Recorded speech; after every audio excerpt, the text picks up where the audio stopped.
What is up, guys? Welcome back to After the Credits, the review show that no one asked for. Today we're going to be talking about Vampire Survivors, and I'm going to be completely honest with you. Did not expect to make a video about this game. I didn't know this game had an end, but there is actually a final boss and a credit roll. So it took me completely by surprise, and so it qualifies it for a video in this series. So we're going to talk about Vampire Survivors. It should be a lot of fun. So thank you guys so much for being here. As always, love you all, appreciate you. Let's dive into the video. It's going to be a fun one. Before we get into the video, guys, I just want to say Happy New Year. This video is going up on January 1st, so hope your New Year's Eve festivities were filled with fun moments and fun times spent with loved ones. And here's to you and 2025. Hope everything goes as you plan it to in the coming year. There's not much to be said about Vampire Survivors that hasn't already been said, so this is going to be kind of a difficult video, but you could say that probably about all the videos that I make now that I think about it, because I play a bunch of shit that is old and cats running around here. A lot of shit that's old and been talked about to death by people all over, and this is just another example of that. But Vampire Survivors is a massive game. If you haven't played it before, you definitely should. They sell it for $3.50. It's one of the cheapest games you can get, and you'll get 30 plus hours of enjoyment out of just the base game alone, let alone all the DLCs that they've added. But if you're unfamiliar with Vampire Survivors, it is essentially a very new genre, a great mashup of a few genres together. But basically how I consider it is a you are the bullet hell game. So it's like a reverse Ikaruga. So in Ikaruga, there's a bunch of ships, and the ships shoot a shitload of bullets, and you kind of have to maneuver your little ship to stay safe while shooting the enemies. And in this game, you essentially become the enemy that shoots all the bullets to kill the enemies on the screen. So it's an incredibly great concept. The game is obviously played from a top-down perspective. Pixel art graphics that are going to age beautifully in time. Obviously, pixel art never looks bad. It's definitely not like old 3D games that just look like absolute garbage nowadays. So the presentation in this game is fantastic, and it is exactly what it looks like it is. You just create builds for your character to smash through these worlds, and the endorphin rush that you get from this game is unlike a lot of other games that you can play. What makes Vampire Survivors so special is the ability to combine weapons together to create evolved weapons, essentially. So the whole mechanic of the game is you spawn in with whatever character you choose. You unlock a ton of characters in this game. But the first character, for example, is Antonio, who spawns in with a whip. The whip evolves with a passive item known as the Hollow Heart. And when you buy both of those items and you level the whip up to its maximum level, which is level 8, when a chest drops, you pick up the chest and it will evolve your whip into a bloody tear, or bloody tear, one of the two. They're spelled the same. English language kind of stinks, if you haven't realized that by now. But anyways, it's called a bloody tear, one of the two. But essentially it turns the whip into a much more stronger variant, but it also will provide some lifesteal for your character as well. And there is many weapons in the game. If I sat here and talked about all the weapon combinations, we would be here forever. You guys would go to sleep, and this would be the most boring video of all time. But just understand that that's the main gameplay loop. You spawn in, you try to get the best weapons that you can find out of these chests, and then you try to find their counterpart and be able to combine them into evolved weapons, so that way you can do as much damage as humanly possible. It is a fantastic gameplay loop. It's always thrilling and exciting. Every run is different, and it's just really cool. Nothing like it out there, really, except now there are quite a few games like it. But when this came out, it was the first of its kind, and it took the internet by storm. So it's a fantastic game. If you haven't played it, you definitely should. It is amazing. I'm gonna be honest, as far as beating the game goes, it's a lot of like weird, tricky steps that all involve killing this stage boss that spawns at 25 minutes in each of the 5 stages. And then it gets a little convoluted at the end because you clear stage 5, you have to go back to a previous stage to kind of do some stuff, and then you go back to stage 5 to kind of wipe out a stronger enemy at level 25, and then that opens another stage called the Eudaimonia machine or whatever, something like that. And anyways, the Eudaimonia machine level unlocks 2 relics that you can pick up. Once you unlock both of those relics, you go back into the Eudaimonia machine to fight the final boss in the game. So it's kind of convoluted. However, the game does a good job of putting exclamation points on the stages that you have things to do in, so you can just kind of fall into the final boss if you pay attention. It is a little bit convoluted on the final boss of the game because the Eudaimonia machine is a weird level. Basically, there's no enemies if you traditionally go into the Eudaimonia machine, and you have to go into it 3 times to get those 2 relics. So it's a weird level. So if you go into the Eudaimonia machine once and you select one of the 2 dialogue options, you'll get 1 relic. Then it disappears for the next run. You have to do a run on another map. Then the Eudaimonia machine pops back up. You got to go back into the Eudaimonia machine, select the other dialogue option to get the 2nd relic from that stage. And then again, once it takes you out, you go back in. You have to do another stage. And then the Eudaimonia machine opens for a 3rd time. And that's when you go back into the Eudaimonia machine. You talk to the thing that gives you the relics, and that thing becomes the final boss of the game. So, a little convoluted, and there's no like blinking icon for the last boss fight, so you just have to know you have to go into the Eudaimonia machine for a 3rd time. But that's how you beat the game.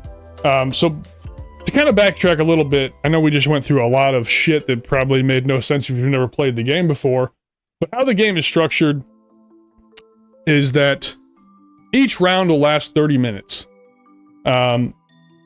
There is mini bosses that spawn over increments within the time, and those mini bosses drop chests. And those are the chests that you use to evolve your weapons throughout the playthrough.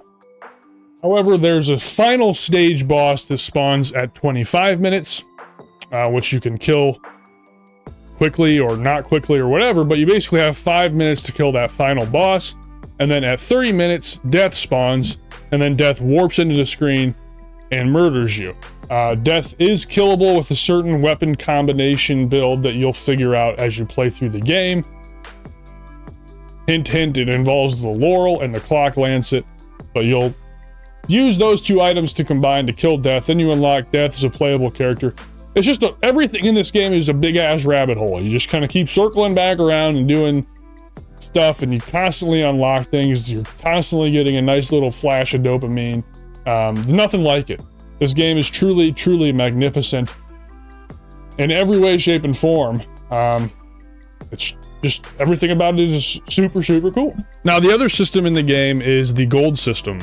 So you have obviously experience that are collected on the ground from experience orbs, from killing, or experience gems rather, from killing enemies throughout the stages, but you also pick up gold along the way. That gold is used to unlock characters, but more importantly, it is actually used to power up your account.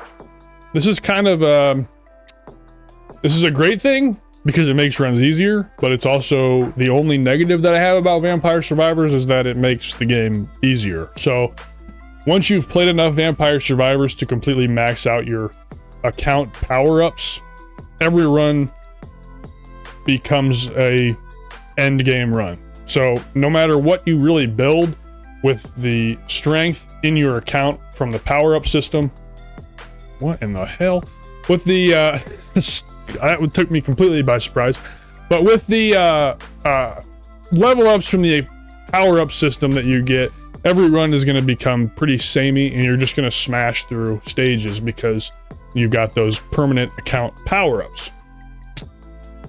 It's a little bit kind of weird to say, but the game does at a point become quite easy because of this system. I don't think it could really be changed. I think it's a good system. I just think it's inevitably going to ruin the pacing of the game because there's not a whole lot of challenge once your account gets up to max. So that's kind of my opinion. It is nice you can go in and turn off those power-ups. So once you've actually bought them all, you can select to have those power-ups turned off if you want to have a more challenging experience. But without question, it does hamper the flow of the game. It makes you completely overpowered. which is a good feeling, but also not in some ways. That was incredibly rude of you to interrupt my video, Rory. This is Rory, by the way. She's never done that before. But of course, recording a video, she's going to jump on me, so good. I guess she'll just be hanging out with us for the rest of the video. I'll also mention that I did platinum the base game on PS5. I have the game plus all the DLCs on PS5, but I've decided I've played enough Vampire Survivors. I'm ready to get back into some single player stuff because I've put like 30 straight hours into Vampire Survivors here at the end of the year. So I'm kind of Vampire Survivored out.